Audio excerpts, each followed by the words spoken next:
Shalom a todos e bem-vindos ao canal Ouça a Torá. Vamos para a leitura da Haftará da Parashá da semana, Parashá Shemini, que está no livro de 1 Samuel, capítulo 20, versículos 18 ao 42. Vamos abrahar? Baruch atah Adonai, Eloheinu melech haolam, asher barabim tovim veratzav edivrechem, Anemarim beemet. Baruch atah Adonai abocher batorá ubemoshe avidou beIsrael, amou vinvie haemet behatzedek. Bendito sejas tu, eterno nosso Deus, Rei do Universo, que escolheste bons profetas e que quiseste suas palavras ditas verdadeiramente. Bendito sejas tu, eterno, que escolheste a Torá, teu servo Moisés, teu povo de Israel e profetas da verdade e da justiça. Amém. E Ionatan disse-lhe a Davi: Amanhã é lua nova, serás lembrado, porque o teu lugar estará desocupado.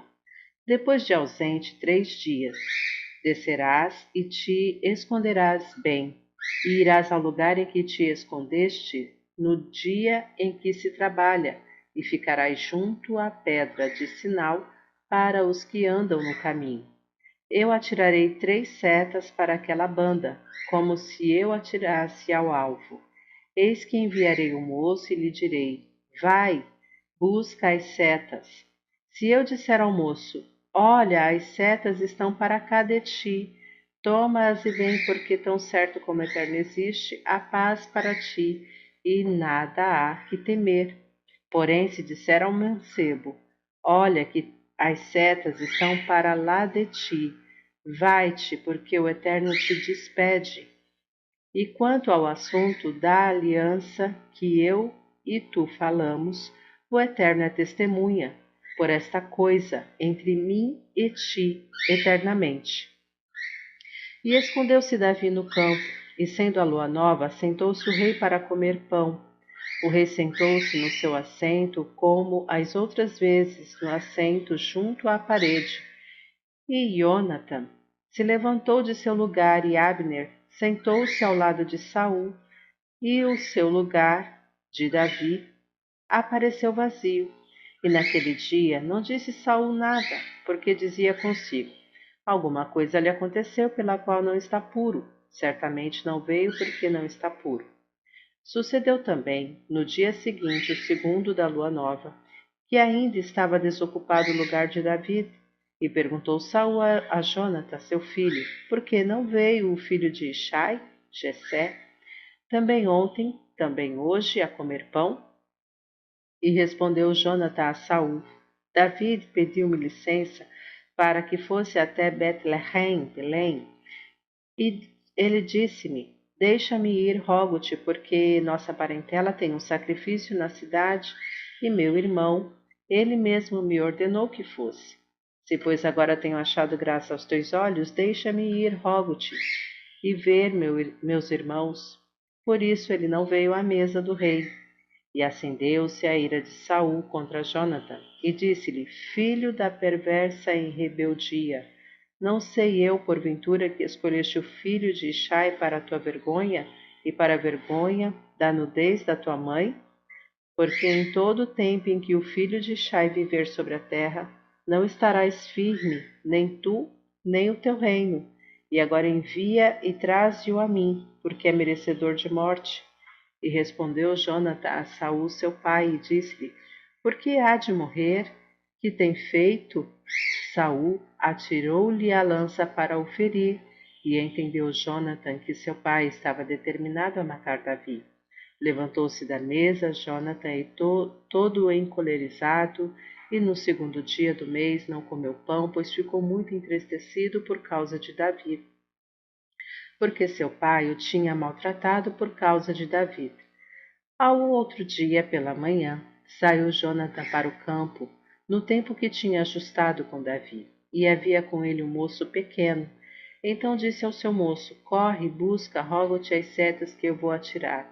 Correu, pois, o moço, e ele atirou uma seta que fez passar além dele. Chegando o moço até o lugar da seta que Jonatan tinha tirado, gritou Jonatan Jonathan atrás do moço e disse: Certamente a seta está mais para lá de ti. E gritou Jonathan atrás do moço: Vai depressa, não te demores. E o moço de Jonathan recolheu as setas e voltou ao seu senhor. E o moço não entendeu coisa alguma, porém Jonathan e Davi sabiam a coisa. Deu Jonathan as suas armas ao seu moço e disse-lhe: Vai, leva-as à cidade. Logo que o moço foi, levantou-se Davi do lado sul da pedra, caiu sobre o seu rosto em terra e prostrou-se 3 vezes. E beijaram-se um ao outro e choraram ambos.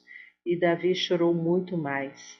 E disse Jonathan a Davi: Vai-te em paz, lembrar-te-ás do que juramos ambos em nome do Eterno, dizendo: O Eterno seja testemunha entre mim e ti, e entre minha descendência e a tua descendência para sempre. Amém. Bendito sejas tu, Eterno, nosso Deus, Rei do Universo, rochedo de todos os mundos, justo em todas as gerações. Deus fiel que realiza o que anuncia, que promete e cumpre, e que todas as suas palavras são verdade e justiça. Fiel és tu, ó Eterno nosso Deus, e fiéis são as tuas promessas, e nenhuma sequer das tuas palavras jamais se tornará vã, pois és Deus e Rei fiel e misericordioso. Bendito sejas tu, Eterno Deus, que é fiel em todas as tuas palavras. Tem misericórdia para com Sião, por ser este o centro espiritual de nossa vida, e a comunidade de Israel de alma entristecida salva logo ainda em nossos dias. Bendito sejas tu, Eterno, que alegras-te, Sião, com seus filhos. Alegra-nos, ó Eterno nosso Deus, com a vinda do profeta Elias, teu servo, e com o reino da casa de Davi, teu ungido. Que este venha logo, e que nossos corações com isso se rejubilem. No seu trono não se sentará um estranho, e não herdarão outros a sua glória, pois juraste a Davi que não se apagará a sua luz por toda a eternidade. Bendito sejas tu, Eterno, escudo de Davi.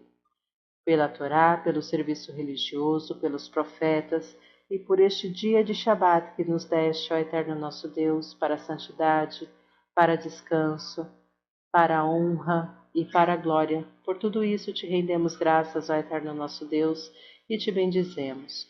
Louvado seja teu nome pela boca de todo o ser vivo continuamente por toda a eternidade. Bendito sejas tu, Eterno, que santificas o Shabat. Amém.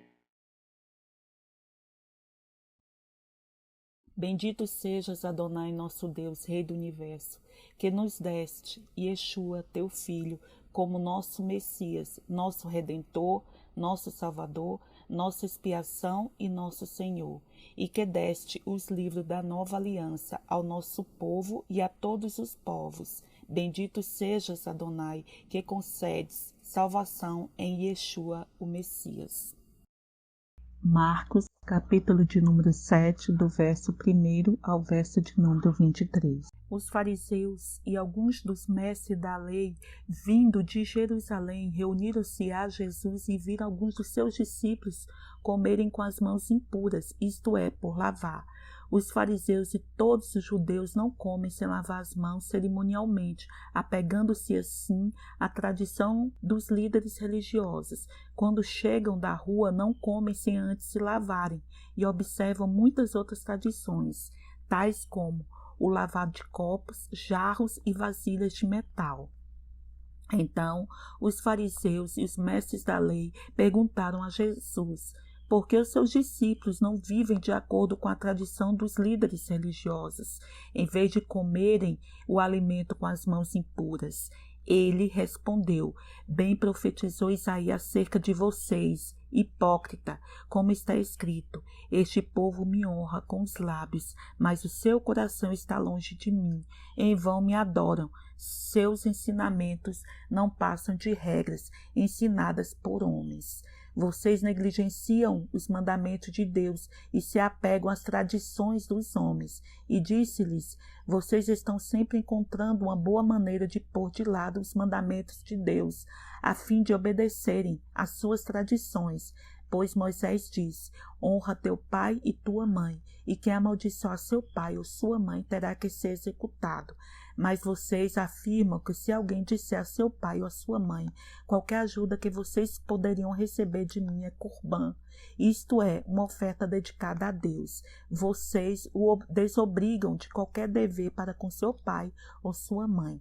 Assim, vocês anulam a palavra de Deus por meio da tradição que vocês mesmos transmitiram e fazem muitas coisas como essa. Jesus chamou novamente a multidão para junto de si e disse: ouça-me todos e entendam isto: não há nada fora do homem que nele entrando possa torná-lo impuro. Ao contrário, o que sai do homem é que o torna impuro. Se alguém tem ouvidos para ouvir, ouça. Depois de deixar a multidão e entrar em casa, os discípulos lhe pediram explicação da parábola. Será que vocês também não conseguiram entender? Perguntou-lhes Jesus. Não perceberam que nada que entre no homem pode torná-lo impuro? Porque não entra em seu coração, mas em seu estômago, sendo depois eliminado. Ao dizer isso, Jesus declarou puros todos os alimentos e continuou: o que sai do homem é que o torna impuro, pois do interior do coração dos homens vêm os maus pensamentos, as imoralidades sexuais, os roubos, os homicídios, os adultérios, as cobiças, as maldades, o engano, a devassidão, a inveja, a calúnia, a arrogância, a insensatez. Todos esses males vêm de dentro e tornam o homem impuro. Atos, capítulo de número 5, do verso 1 ao verso de número 11. Um homem chamado Ananias, com Safira, sua mulher, também vendeu uma propriedade. Ele reteve parte do dinheiro para si. Sabendo disso, também sua mulher e o restante levou e colocou aos pés dos apóstolos. Então perguntou Pedro: Ananias, como você permitiu que Satanás enchesse o seu coração, a ponto de você mentir ao Espírito Santo e guardar para si uma parte do dinheiro que recebeu pela propriedade? Ela não lhe pertencia, e depois de vendida, o dinheiro não estava em seu poder. O que o levou a pensar em fazer tal coisa? Você não mentiu aos homens, mas sim a Deus. Ouvindo isso, Ananias caiu morto. Grande temor apoderou-se de todos que ouviram o que tinha acontecido. Então os moços vieram, envolveram seu corpo, levaram-no para fora e sepultaram. Cerca de 3 horas mais tarde, entrou sua mulher sem saber o que havia acontecido. Pedro lhe perguntou: diga-me, foi esse o preço que vocês conseguiram pela propriedade? Respondeu ela: sim, foi esse mesmo. Pedro lhe disse: por que vocês entraram em acordo para tentar o Espírito do Senhor? Veja, estão à porta os pés dos que sepultaram seu marido, e eles a levaram também. Naquele mesmo instante ela caiu morta aos pés dele. Então os moços entraram e encontraram-a morta, levaram-na e a sepultaram ao lado de seu marido. E grande temor apoderou-se de toda a igreja e de todos que ouviram falar desses acontecimentos. Atos, capítulo de número 10, do verso 1 ao verso de número 35. Havia em Cesareia um homem chamado Cornélio, centurião do regimento conhecido como italiano. Ele e toda a sua família eram religiosos e tementes a Deus. Dava muitas esmolas ao povo e orava continuamente a Deus. Certo dia, por volta das 3 horas da tarde, ele teve uma visão. Viu claramente um anjo de Deus que se aproximava dele e dizia: Cornélio. Atemorizado, Cornélio olhou para ele e perguntou: que é, Senhor? O anjo respondeu: suas orações e esmolas subiram como oferta memorial diante de Deus. Agora mande alguns homens a Jope para trazerem um certo Simão, também conhecido como Pedro, que está hospedado na casa de Simeão, o curtidor de couro, que fica perto do mar. Depois que o anjo que lhe falou se foi, Cornélio chamou 2 dos seus servos e um soldado religioso dentre os seus auxiliares e, contando-lhe tudo o que tinha acontecido, enviou-os a Jope. No dia seguinte, por volta do meio-dia, enquanto eles viajavam, e se aproximavam da cidade. Pedro subiu ao terraço para orar. Tendo fome, queria comer. Enquanto a refeição estava sendo preparada, caiu em êxtase. Viu o céu aberto e algo semelhante a um grande lençol que descia à terra, preso pelas 4 pontas, contendo toda espécie de quadrúpedes, bem como de répteis da terra e aves do céu. Então uma voz lhe disse: Levanta-se, Pedro, mate-a e coma.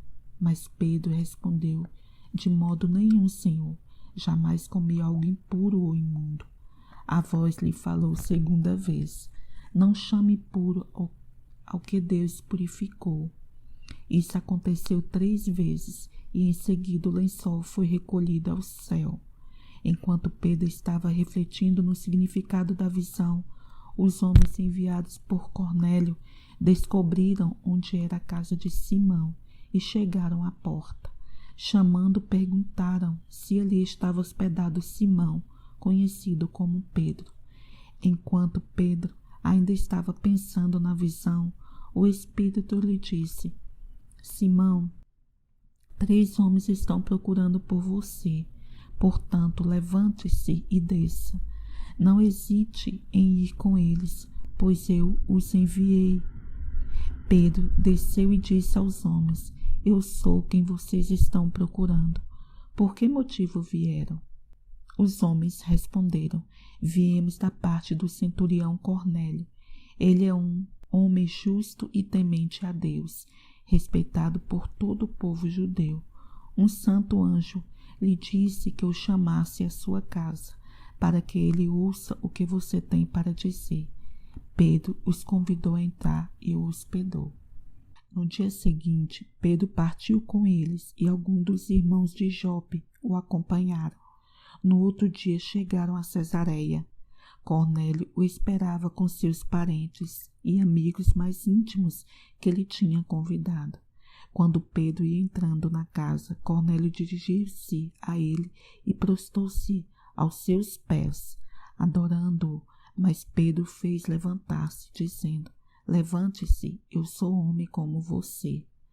Conversando com ele, Pedro entrou e encontrou ali reunidas muitas pessoas e lhes disse: Vocês sabem muito bem que é contra a nossa lei um judeu associar-se a um gentil ou mesmo visitá-lo. Mas Deus me mostrou que eu não deveria chamá-lo impuro ou imundo a homem nenhum. Por isso, quando fui procurado, vim sem qualquer objeção. Posso perguntar por que vocês me mandaram buscar? Cornélio respondeu: Há 4 dias eu estava em minha casa orando. A esta hora, às 3 horas da tarde, de repente colocou-se diante de mim um homem com roupas resplandecentes e disse: Cornélio, Deus ouviu sua oração e lembrou-se de suas esmolas. Mande buscar em Jope a Simão, chamado Pedro. Ele está hospedado na casa de Simão, o curtidor de couro, que mora perto do mar. Assim, mandei buscar-te imediatamente, e foi bom que tenhas vindo. Agora estamos todos aqui na presença de Deus para ouvir tudo que o Senhor te mandou dizer-nos. Então Pedro começou a falar: Agora percebo verdadeiramente que Deus não trata as pessoas com parcialidade, mas de todas as nações aceita todo aquele que o teme e faz o que é justo. 2 Coríntios, capítulo de número 6, do verso de número 14 ao verso de número 18. Não se ponha em julgo desigual com descrentes, pois o que tem em comum a justiça e a maldade? Ou que comunhão pode ter a luz com as trevas? Que harmonia entre Cristo e Belial? Que há de comum entre o crente e o descrente? Que acordo há entre o templo de Deus e os ídolos? Pois somos santuário do Deus vivo, como disse Deus. Habitarei com eles e entre eles andarei. Serei o seu Deus e eles serão meu povo. Portanto, saiam do meio deles e separem-se, diz o Senhor. Não toquem em coisas impuras, e eu os receberei. e lhes serei pai, e vocês serão meus filhos e minhas filhas, diz o Senhor Todo-Poderoso. Gálatas, capítulo de número 2, do verso 11 ao verso de número 16. Quando, porém, Pedro veio a Antioquia, enfrentei-o face a face por sua atitude condenável, pois antes de chegarem alguns da parte de Tiago, ele comia com os gentios. Quando, porém, eles chegaram, afastou-se e separou-se dos gentios, temendo os que eram da circuncisão. Os demais judeus também se uniram a ele nessa hipocrisia, de modo que até Barnabé se deixou levar. Quando vi que não estavam andando de acordo com a verdade do Evangelho, declarei a Pedro diante de todos: você é judeu, mas vive como gentio e não como judeu. Portanto, como pode obrigar gentios a viverem como judeus? Nós, judeus de nascimento e não gentios pecadores, sabemos que ninguém é justificado pela prática da lei, mas mediante a fé em Jesus Cristo. Assim nós também cremos em Cristo Jesus para sermos justificados pela fé em Cristo e não pela prática da lei, porque pela prática da lei ninguém será justificado. 1 Pedro, capítulo 1, do verso 14 ao verso de número 16. Como filhos obedientes, não se deixem amoldar pelos maus desejos de outrora, quando viviam na ignorância. Mas assim como é santo aquele que os chamou, sejam santos vocês também em tudo o que fizerem, pois está escrito: sejam santos, porque eu sou santo. Bendito sejas, Adonai, nosso Deus, Rei do Universo, que deste tua palavra, o Tanar e a nova aliança a todos os seres humanos. Bendito sejas, Adonai, que trouxeste o Redentor Yeshua em amor por causa do teu nome. Amém. Tá gostando do conteúdo do canal? Então curta, comenta, compartilha. Se ainda não é inscrito, se inscreve, ative o sininho e fique por dentro das novidades. Shalom a todos!